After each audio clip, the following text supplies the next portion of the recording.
Oi. Graça e paz, meus amados irmãos. Acenderam a luz aqui, ficou melhor. Retornando aí, eu quero saudar a igreja com a graça do Senhor Jesus e dizer para os irmãos que foram uns 15 dias aí que nós tiramos aí em família e foram muito abençoados, né? Agradecer a Deus pelos irmãos que estiverem em oração. Foram muito proveitosos esses dias. E eu queria trazer uma palavra que se encontra no livro de Salmos, capítulo 9. Você pode estar abrindo aí a sua Bíblia. Livro de Salmos, capítulo 9. E que você possa deixar ele aberta aí nesse capítulo. E a gente vai ler alguns versículos e vai estar aqui estudando algumas coisas sobre esse tema. Por que eu devo louvar a Deus?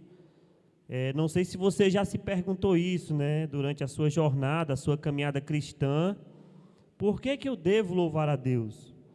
Né? Ou se alguém já lhe perguntou em relação a isso, né? Se alguém já chegou para você e perguntou por que você louva a Deus. Então nós vamos aqui, através desse capítulo, falar um pouco sobre isso, falar sobre os atributos de Deus, algumas coisas que são direcionadas somente a Deus, para a sua glória, para a sua honra, e assim a gente vai aprendendo mais aqui em nome de Jesus. Queria só fazer uma oração de agradecimento e pedir que o Espírito Santo esteja comandando, continuando aí comandando. Senhor Deus, nós estamos na Tua presença e já agradecendo, ó Pai, pelo privilégio de estar compartilhando a Tua palavra e aprendendo junto, ó Pai, com o Teu povo que está aqui presente, que estão assistindo em casa, que nós possamos saber, ó Pai, o verdadeiro motivo por que nós devemos Te louvar e saber mais sobre os Teus atributos. Em nome de Jesus, amém. Muito bem. Você pode acompanhar aí na sua Bíblia, nós vamos ler o versículo 1, 2 e 3 do capítulo 9 de Salmos. Ele diz o seguinte: Eu te louvarei, Senhor, de todo o meu coração. Contarei todas as tuas maravilhas, e em ti me alegrarei e saltarei de prazer. Cantarei louvores ao teu nome, ó Altíssimo. 3. Porquanto os meus inimigos retrocederam e caíram e pereceram diante da tua face. Amém. Então o que acontece? O louvor, ele consiste em expressar a Deus o nosso apreço por compreendermos o valor dele. Então, se você tem costume de ler o livro de Salmos, você vai observar que cada capítulo ele expressa de uma certa forma uma expressão de louvor. É como agradecer por cada aspecto da natureza divina. Os salmos eles vão falando muito sobre isso, né? Sobre você agradecer a Deus, sobre cada natureza divina. E o louvor também consiste numa atitude interior que se torna uma expressão exterior. Geralmente, quando nós estamos orando, nós expressamos a Deus uma atitude de louvor interior que acaba se transformando em uma ação exterior. O louvor, por exemplo, né? Quando nós estamos aqui louvando junto ou louvando em casa, a gente consegue trabalhar muito isso. Quando louvamos a Deus, a nossa consciência sobre quem Ele é expandida. Assim, em cada salmo que você lê, procure um atributo de Deus pela qual você possa mostrar-se agradecido.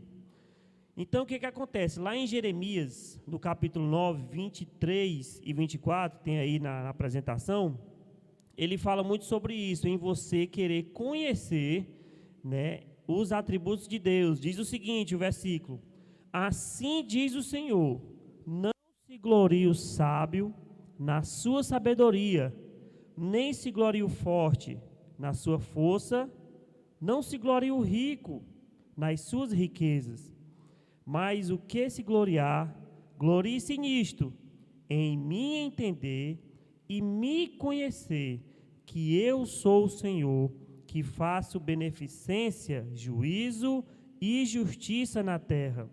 porque destas coisas me agrado, diz o Senhor. Jeremias 9, 23, 24. Então, o que acontece? O profeta está dizendo aqui que a pessoa que tem o poder aí, se você imaginar hoje aqui no planeta, talvez a Coreia do Norte, não sei, os Estados Unidos, eles têm um poder muito forte de guerra, né? E o versículo diz, se você se considera forte, isso não significa nada para você, né? Ele vai falando também que se você se considera uma pessoa muito inteligente, tem a Rússia também, que eu esqueci, né? Tem um poder bélico muito forte. E ele vai falando que se você se considera uma pessoa muito rica, e ele também vai dizer que isso não vai adiantar nada. Nessa semana eu estava lendo a matéria daquele Elon Musk, alguém já ouviu falar nesse homem? Elon Musk, é o dono da Tesla.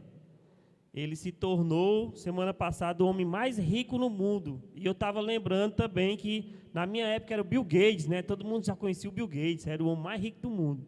Mas já mudou, viu? É um tal aí de Elon Musk, é o dono da Tesla, e depois vem o dono da Amazon. Então, esse versículo está dizendo que não adianta nada, essas riquezas. Você pode ter a riqueza que você quiser, se você não conhecer, procurar conhecer a Deus, os atributos de Deus. Ele vai falando também na sabedoria, né? Aquele que é sábio, não se glorie, não adianta nada. Você pode pegar aí a pessoa mais sábia do mundo, que não vai adiantar nada ela se gloriar. E o versículo continua dizendo que a gente tem que se apegar a entender, a conhecer mais sobre Deus. E é isso que eu queria falar para vocês, que mesmo diante das nossas limitações, estudar sobre quais são os atributos de Deus é algo maravilhoso, que nos leva a admirar a sua majestade, magnificência e grandiosidade. Então eu trouxe aqui alguns atributos de Deus que vocês já devem conhecer, outros não, talvez sejam novos aí no seu vocabulário, certo? E eu vou falar sobre os atributos incomunicáveis de Deus. Talvez você nunca tenha ouvido falar sobre essa questão. Atributos incomunicáveis. O que é isso, Marcelo? São atributos de Deus que Ele não compartilha com a gente, né? Não é algo que a gente possa ter posse, é único e exclusivamente de Deus. Vocês vão entender aqui que eu vou estar lendo e vocês vão entender que esses atributos, os incomunicáveis, são atributos pertencentes somente a Deus, certo? E o primeiro diz o seguinte, que é aceidade. Alguém já tinha ouvido falar essa palavra aí, aceidade? É um atributo incomunicável de Deus, que diz o seguinte: Deus é autoexistente e não necessita de nada, nem de ninguém para continuar a existir. Ou seja, Ele não depende de ninguém fora de si mesmo para ser o que é. Então, Deus, Ele não depende de nada nem ninguém para existir. Isso é um atributo único e exclusivamente de Deus. O outro é eternidade, que aí a gente já conhece mais, né? Já é mais familiar essa palavra. Significa que Deus sempre existiu. Ele não foi criado por ninguém, está acima de qualquer limitação de tempo. Ele não tem começo nem fim. Para Ele não existe passado, presente e futuro, pois seu presente é sempre a própria eternidade. Então, se você não tem esse hábito de quando estiver orando, de atribuir as coisas que é somente de Deus, comece a fazer na sua oração. Você pode, em adoração, em louvor a Deus, dizer: ó Deus, o Senhor nunca teve o início, o Senhor nunca vai ter o fim, o Senhor é o alfa e o ômega. Você pode falar isso, expressar isso de uma forma de louvor, isso é um atributo de Deus. O Senhor não dependeu de ninguém para existir. Essas coisas, irmãos, é muito importante a gente conhecer, porque é uma forma de expressar a grande eternidade de Deus. Outro atributo que é somente dele, unidade. Essa unidade não é essa unidade que a gente fala de união entre os irmãos. Significa que Deus é um e que todos os atributos dele estão inclusos em ser seu tempo todo. Então, todos os atributos de Deus estão inclusos nele, é unidade. Próximo, imutabilidade. Significa que Deus não muda, jamais. A gente também já conhece isso. Ou seja, tanto o seu ser como suas perfeições não não sofrem qualquer alteração. Ele não muda de forma alguma os seus propósitos e suas promessas. Isso aqui só pertence a Deus, ele não muda. Nós, seres humanos, a gente muda quase que todo dia. O próximo é infinitude. É um atributo também que é somente inerente a Deus. Significa que Deus é infinito em seu ser e não sofre qualquer tipo de limitação. O tempo e espaço não podem limitá-lo. Onipresença, que também a gente já conhece, né? Salmos 139 a 39, que fala sobre a onipresença, onisciência. Tem até um cântico que fala muito sobre isso. Onipresença de Deus significa que Deus não é limitado de nenhuma forma pelo espaço. Sua presença é infinita. Onipotência significa que Deus possui todo o poder, isto é, seu poder é infinito e ilimitado. Onisciência significa que Deus conhece todas as coisas de modo completo e absoluto. O que você está pensando aí agora, Deus já sabe. Interessante isso, né? Esse é um atributo só de Deus. O que você estiver pensando aí fazer, estiver no mundo da lua, se você estiver focado, Deus sabe. Eu não consigo saber o que você está pensando, se você está conectado ou não, mas Deus, Ele sabe. Soberania significa que Deus controla todas as coisas, pois Ele próprio é o soberano e supremo. E agora a gente vai aqui rapidamente falar sobre os atributos comunicáveis de Deus, que são os atributos que Deus tem, mas Ele participa com a gente. Vocês vão perceber que de uma maneira limitada, porque nós somos seres humanos, Deus, Ele comunica com a gente esses atributos. O primeiro deles é o amor, né, que a gente já conhece, que a Bíblia pede para a gente amar as pessoas e tal. O segundo é a bondade, que ele vai falando, a bondade de Deus também implica na realidade de que tudo que Ele faz é essencialmente bom e legítimo. Então, tudo que Deus faz é bom, essencialmente e legítimo. A gente também pode ter esse atributo de bondade. Misericórdia, compaixão e piedade de Deus para com os miseráveis e angustiados. Sabedoria significa que Deus é infinitamente sábio, de modo que Ele próprio é a fonte de sabedoria. Vocês podem observar que a gente pode buscar isso também. A gente pode ter esse atributo de sabedoria, de uma forma pequena, limitada. Nós estamos comparando aí em relação a Deus. Justiça, Deus é justo, correto e perfeito. Santidade, a Bíblia pede para que a gente seja santo, né? Significa que Deus é completamente separado do pecado e totalmente comprometido com sua honra. Veracidade é algo que a gente também pode se apropriar desse atributo. Significa que Deus e tudo que provém dele é necessariamente verdadeiro, infalível e absolutamente confiável. Liberdade significa que Deus não precisa de nada, nem de ninguém para fazer o que quer que seja. Ele é completamente livre para executar a sua vontade. Isso não significa dizer que você tem uma liberdade para fazer o que você quiser, de errado, essas coisas. A liberdade aqui é de executar a vontade de Deus. E por último, a paz. Esse atributo de Deus nos revela que Ele próprio, ou em qualquer uma das suas ações, não há nenhum tipo de confusão ou desordem. A gente também pode trabalhar essa paz, onde não há confusão e nem desordem. Então, saindo aí um pouco dos atributos de Deus, onde a gente conheceu coisas que são inerentes a Deus, coisas que a gente pode também realizar, é algo possível para a gente, né? A gente vai estar aí continuando sobre a nossa temática, porque eu devo louvar a Deus, né? E o ponto 1, ele diz o seguinte: eu devo louvar a Deus porque Deus apoia a causa justa. Deus, Ele apoia a causa justa. Nós vamos ler aí do versículo 4, no mesmo capítulo 9, até o 10. E eu queria que você fosse acompanhando na sua Bíblia. Salmos capítulo 9, do 4 ao 10, diz o seguinte: pois tu tens sustentado o meu direito e a minha causa. Tu te assentaste no tribunal, julgando justamente. Repreendeste as nações, destruíste os ímpios, apagaste o seu nome para sempre e eternamente. 6. Ó inimigo, consumaram-se as assolações, tu arrasaste as cidades, e a sua memória pareceu com elas.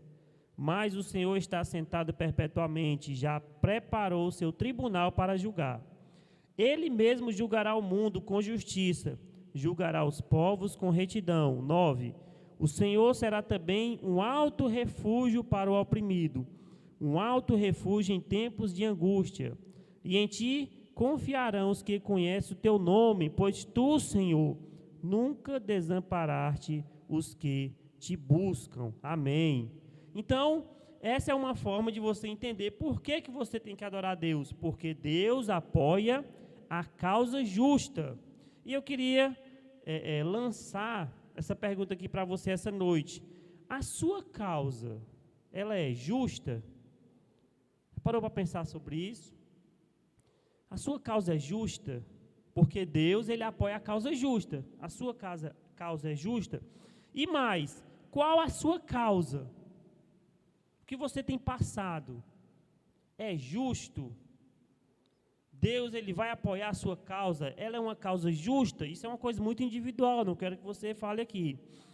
Nessa vida é verdade que podemos ser muitas vezes injustiçados. Olha, meus irmãos, muitas vezes nós somos injustiçados. Eu não quero aqui estar tratando de que nós somos injustiçados, planetas, coitadinho. Não, não é isso. Mas muitas vezes nós somos injustiçados. E tem algumas situações aqui que eu vou colocar que talvez você já tenha passado ou não. Mas é que muitas vezes acontece, ser falsamente acusados e mal compreendidos por amigos e inimigos. Às vezes acontece isso com a gente. Nós somos falsamente acusados e mal compreendidos, não só por amigos, mas também por inimigos. A segunda coisa, não ser apreciado pelas pessoas, pelo amor que demonstramos. É tão chato isso, né? A gente faz com amor, faz com todo o amor que é para fazer, o carinho, o cuidado, e as pessoas não apreciam isso. Isso é uma injustiça. Isso é um fato verdadeiro. Outra coisa que pode acontecer, isso aqui como é que se diz? É certo, isso aqui é batata, né? Como diz os outros. Não ser bem recompensados pelo nosso trabalho. Acontece muito isso. Às vezes a gente trabalha, faz muitas coisas e a gente não é recompensado. E o quarto ponto é ter nossas ideias ignoradas. Talvez já tenha acontecido isso com você, né? Você esteja passando por situações de injustiça e ter suas ideias ignoradas. Mas o que é interessante é que uma via, ela é indo e voltando, é a via de mão dupla, né? Eu falei aqui coisas que nós possamos estar passando hoje, já passamos, ou vamos passar amanhã, em que nós somos injustiçados. Mas, como eu falei que Deus apoia a causa justa, também tem que Deus, ele é o nosso vindicador. E o que é isso, Marcelo? É aquele que nos defende e justifica diante dos outros. É por isso, meus irmãos, que Deus, ele deve ser louvado. Porque Deus, ele vê, ele lembra de tudo que a gente faz de bom. Não tem como. Talvez as pessoas do mundo, elas não vão estar nem aí. Mas Deus, ele está vendo. Deus é aquela pessoa que nos defende, que nos justifica. Porque ele vê e lembra de tudo. Devemos louvar a Deus, porque a ele pertence a decisão de como e quando nos recompensar. Olha que interessante. Por mais que você passe por situações de injustiça, não esqueça, Deus, ele sabe de tudo e a decisão é dele, de como e quando nos recompensar. E através dessa fala, nós temos duas decisões a tomar, certo? Sobre essas causas de injustiça e que Deus cuida da gente. A primeira decisão diz o seguinte: a gente pode decidir não confiar em Deus e nos tornar suscetíveis ao ódio e à autopiedade. Então, se você está passando por uma situação de injustiça, você pode tomar essa decisão de não confiar em Deus e ser uma pessoa suscetível ao ódio e à autopiedade. Sabe aquela pessoa que tem aquele complexo de inferioridade? Acha que tudo acontece de errado com ela, só acontece as coisas ruins com ela, as injustiças é só com ela, tudo de ruim é com ela. Você pode não confiar em Deus e talvez estar passando por essa situação. Mas também tem a decisão número 2 que você pode tomar, que é de confiar em Deus e experimentar a paz sem preocupação sobre como os outros nos veem e nos tratam. Então você tem a opção de não confiar em Deus e viver uma vida de autopiedade, ou você tem a opção de confiar em Deus e ter a paz no seu coração, que Deus ele vai resolver no momento certo, na hora certa. Deus vai lhe recompensar e você não vai estar tão preocupado com o que os outros vê e como os outros lhe tratam. O ponto 2, ele diz o seguinte: devemos louvar a Deus porque nós queremos a ajuda de Deus. Olha que interessante. No verso 13 e 14, você pode estar acompanhando o versículo 9, diz o seguinte: tem misericórdia de mim, Senhor, vê como me fazem sofrer aqueles que me aborrecem. Tu que me levantas das portas da morte. 14. Para que eu conte todos os teus louvores, as portas da filha de Sião, e me alegre na tua salvação. Então, o ponto 2, ele diz o seguinte: queremos a ajuda de Deus. E eu quero perguntar novamente aqui para você, quais são as razões por buscarmos a ajuda de Deus? Davi, nesses versículos aqui, ele tinha um motivo. Ele estava buscando a ajuda de Deus por um motivo específico. E nós? Quando nós estamos buscando a ajuda de Deus? Eu listei algumas coisas aqui que também não tem nada demais, se você busca a ajuda de Deus por conta dessas coisas. Primeira coisa que eu coloquei aqui: nós buscamos a ajuda de Deus para que a gente seja bem-sucedido. Ok, tranquilo, eu também faço isso. Talvez você busque a ajuda de Deus para que as outras pessoas gostem de você. Talvez você busque a ajuda de Deus para que você se sinta mais confortável. Às vezes a gente está passando por uma situação e a gente pede a ajuda de Deus para que a gente saia do sufoco e fique mais confortável. Ou talvez a gente busque a ajuda de Deus para que a gente esteja bem consigo mesmo. Então, assim, não tem nenhum problema em a gente ter esses pensamentos quando a gente busca a ajuda de Deus. Só que o pensamento de Davi, nesses versículos aqui, ele é totalmente diferente dessas situações que eu coloquei aqui, que muitas vezes a gente pensa, né? Tem aí pensamento de Davi versus o nosso pensamento. Davi queria que a justiça fosse estabelecida em Israel de forma que o poder de Deus fosse exaltado. Quando você pedir a ajuda de Deus, considere as suas motivações. Então, quando você for pedir a ajuda de Deus, você tem que pensar: quais são as minhas motivações? Por que eu estou pedindo a ajuda de Deus? É para o meu bel prazer? É para a minha autossatisfação? Não foi isso que Davi fez. Olha que interessante. Seu objetivo é poupar a si próprio da dor, ou do embaraço, ou atribuir a Deus a glória e a honra. Isso é muito interessante. Davi estava pedindo para estabelecer a paz ali naquele momento, para que o nome de Deus fosse glorificado. Não era para ele se sair bem na fita. Aconteceu algo parecido comigo. Eu tenho uns vizinhos lá em casa, que é aqueles vizinhos que entra e sai, é uma vila de casa, certo? E costuma ser um pouco conturbado. Não sei se é porque o ambiente não favorece, eu não sei. Mas a galera que vai para lá é uma galera legal. Galera um pouco pesada.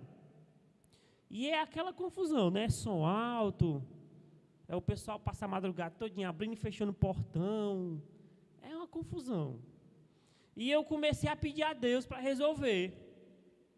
Mas eu pedi a Deus para resolver para o meu conforto. Olha que interessante, né? Eu estava querendo a ajuda de Deus. E eu comecei a orar: Deus, tira esse pessoal daí, né? Resolve isso aí.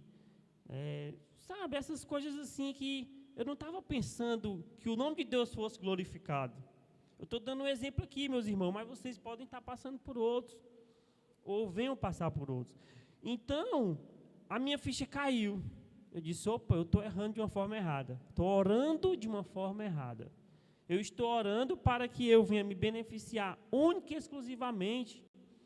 E eu preciso orar com o pensamento de Davi aqui. Davi queria resolver esse problema para que o nome de Deus fosse glorificado. E agora eu já oro de outra forma, pela vida daqueles meus vizinhos. Eu oro para que Deus transforme a vida deles. Eu oro para que eles sejam bênção. Eu oro para que eles consigam emprego, que eles sejam pessoas bem-sucedidas, que a mente deles abra para o conhecimento de Deus, que eles aceitem a Jesus. Olha a minha oração. Vocês estão entendendo? Para que o nome de Deus seja glorificado. Eu parei de orar. Pai, Deus, resolve isso aí, manda esse pessoal embora, manda umas pessoas melhores. Eu ficava orando dessa forma, mas estava errado. A gente tem que pedir a ajuda de Deus para que o nome de Deus seja glorificado. E o ponto 3, por que eu devo louvar a Deus? Simples e objetivo. Porque o Senhor não se esquece da gente. O Senhor não se esquece da gente. Lá no verso 17 ao 20 diz o seguinte: os ímpios serão lançados no inferno, e todas as nações que se esquecem de Deus, porque o necessitado não será esquecido para sempre, nem a expectação dos pobres se malogrará perpetuamente. Levanta-te, Senhor, não prevaleça o homem, sejam julgadas as nações perante a tua face. Tu os pões em medo, Senhor, para que saibam as nações que são constituídas por meros homens. Amém. Então, meus amados, devemos louvar a Deus, porque o mundo pode até ignorar a sua situação, tentar e até lhe esmagar qualquer esperança sua terrena, mas Deus, Ele é o nosso defensor. Promete que essa situação não vai permanecer para sempre. As nações estão se esquecendo de Deus, e adivinhe só, elas vão ser julgadas por Deus. Não se preocupem. As nações que estão se esquecendo de Deus, elas serão julgadas por Deus. Deus conhece as nossas necessidades, conhece a nossa propensão ao desespero, e é por isso que Deus cuida de nós. Mesmo que os outros esqueçam da gente, Deus, Ele lembrará. Amém? Então, foi essa reflexão que eu trouxe essa noite, que você possa, no seu coração, refletir por que você louva a Deus. E antes disso, de você refletir por que você louva a Deus, que você possa saber o que significa esses atributos de Deus. Que nem o profeta Jeremias falou, a gente tem que se alinhar, tem que se empenhar em conhecer mais de Deus. Não sobre riquezas, força, sabedoria, mas o que vai importar é conhecer mais de Deus. Amém? Passar a palavra aqui para o irmão Henrique, que Deus seja louvado, e uma boa noite a todos.